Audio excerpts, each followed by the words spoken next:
Allah. Alhamdulillah wa salatu wa salam ala nabiyyina Muhammad wa ala alihi wa sahbihi wa sallam. Amma ba'd, habati fillah. Assalamu alaikum wa rahmatullahi wa barakatuh. From the treasures of Imam al-Albani, rahmatullahi alayhi rahmatun wasi'ah, is the Imam was asked, is the saying, Ya ridallah wa ridal walidain, O contentment of Allah and contentment of the parents, applicable to the saying, or is it related to the saying or similar to the saying, MashaAllah wa shit, whatever Allah wills and you will, from the aspect of it being forbidden in the religion, meaning as a form of minor shirk? Imam al-Albani said, yes, the contentment of the parents necessitates that limitations be set. If the one who utters this statement intends by it the contentment which is Islamically legislated, then this would also be from the aspect of Allah subhanahu wa ta'ala's contentment. As Allah the Most Perfect says, وَقَضَى رَبُّكَ لَا تَعْبُدُوا إِلَّا إِيَّاهُ بِالْوَالِدَيْنِ إِحْسَانًا. Allah subhanahu wa ta'ala says in Kitab al-Kareem, and your Lord has decreed that you should not worship anyone but Him, and that you be dutiful to your parents. If old age should reach one of them or both of them during your life, then say not to them a word of disrespect, nor shout at them, but address them in terms of kindness, and lower unto them the wing of submission and humility through mercy, and say, my Lord, bestow on them your mercy as they did bring me up when I was young. So whoever carries out this advice, then he has pleased Allah first, and then his parents second. This pleasing in reality is an act of worship. So in the case that one pleases his father or mother with something that is disobedience to Allah, then it is not an act of worship, and it would not be permissible to utter such a statement at all. This is the distinction that must be considered when such a saying is made. In spite of this, we do not approve that it be said, based on the principle, leave off that which puts you in doubt for that which doesn't put you in doubt.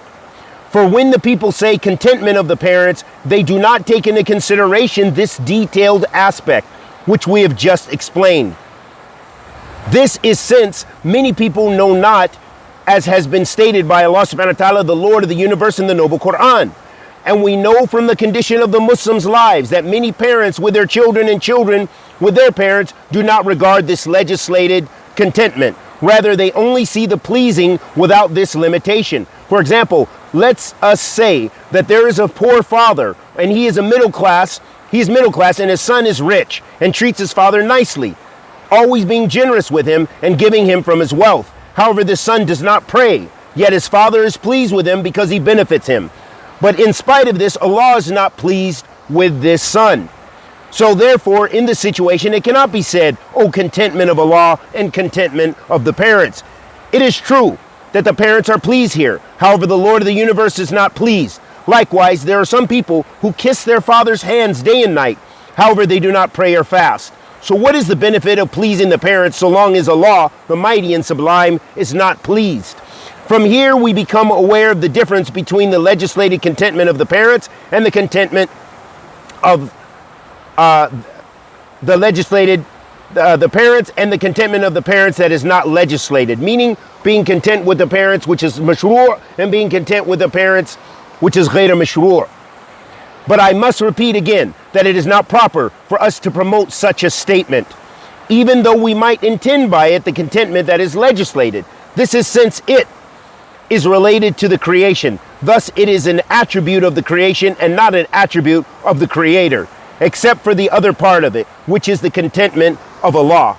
So this shows us, ahbati fillah, what we learn from this fatwa of Imam al-Albani and this explanation is the importance of striving to please Allah subhanahu wa ta'ala and not saying anything, any kind of du'as that might be strange, that could be muhtamal, meaning they could have a good meaning and they could have a bad meaning. Because it's perhaps that meaning could contain some shirk, or it could contain some disobedience of Allah, which then that negates it as something which is mashru'. And so it's very important. It shows us and illustrates for us, as the ulama constantly remind us, that we should stick to those du'as and supplications which are mentioned in the Quran and mentioned in the authentic sunnah of the Prophet sallallahu alaihi wasallam.